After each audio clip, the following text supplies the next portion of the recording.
Assalamualaikum warahmatullahi wabarakatuh. Sampurasun.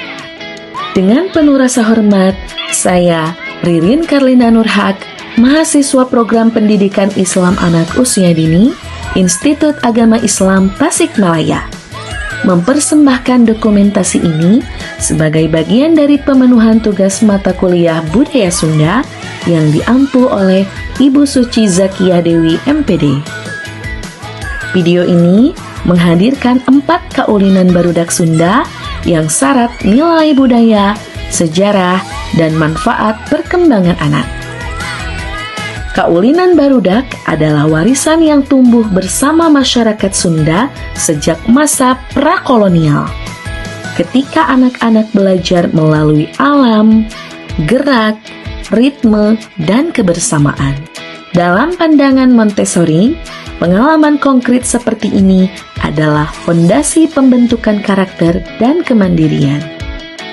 Sementara Piaget melihat permainan sebagai sarana anak membangun struktur berpikir melalui interaksi aktif.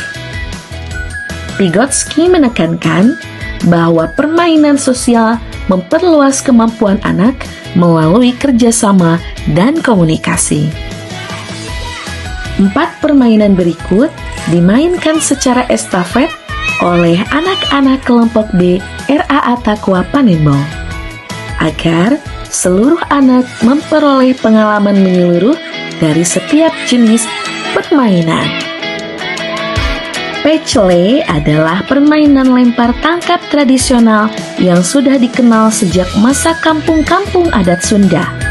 Ketika anak-anak menggunakan batu kecil atau pecahan genting sebagai media bermain. Menurut Piaget, permainan seperti pecele ini memperkuat tahap operasional konkret karena anak mempraktikkan logika sederhana, memprediksi lintasan benda, serta memahami konsep ruang dan waktu melalui pengalaman langsung. Soredot Gaplot adalah permainan ritmis khas Sunda yang sudah dikenal sejak masa Kerajaan Pajajaran, dimainkan untuk melatih ketangkasan, ketepatan, dan kecepatan tangan. Dalam teori Montessori, aktivitas berirama dan berulang seperti Soredot Gaplot membantu pembentukan kontrol motorik halus, konsentrasi mendalam, serta kepekaan sensoris yang menjadi dasar kemampuan akademik di masa depan. Permainan Bakiak mulai populer pada masa kolonial sebagai permainan rakyat dalam kegiatan gotong royong dan pesta kampung. Permainan ini dirancang untuk menguatkan kebersamaan dan kekompakan. Sejalan dengan Vygotsky, Bakiak menstimulasi kemampuan sosial melalui komunikasi, koordinasi langkah, dan kerjasama. Anak belajar bahwa keberhasilan hanya dapat dicapai bila mereka selaras dengan ritme dan strategi kelompok. Egrang memiliki sejarah panjang dalam budaya Sunda. Pada abad-abad awal masyarakat agraris, egrang digunakan anak-anak pedesaan sebagai alat bermain sekaligus sarana meniti pematang sawah saat musim hujan.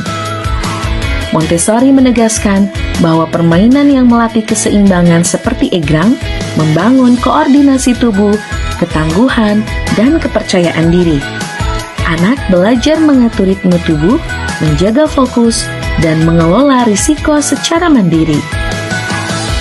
Melalui permainan-permainan ini, terlihat jelas bahwa budaya Sunda tidak hanya diwariskan melalui cerita, tetapi melalui gerak, tawa, kerjasama, dan pengalaman. Kaulinan barudak bukan sekedar nostalgia masa lalu, tetapi adalah cermin kebijaksanaan leluhur yang memahami bahwa masa kanak-kanak adalah ruang sakral untuk tumbuh. Ruang yang harus dijaga, dihargai, dan dihidupkan kembali.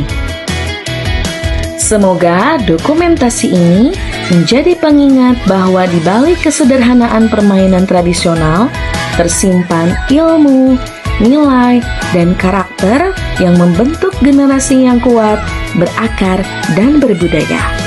Terima kasih telah menyaksikan. Wassalamualaikum warahmatullahi wabarakatuh.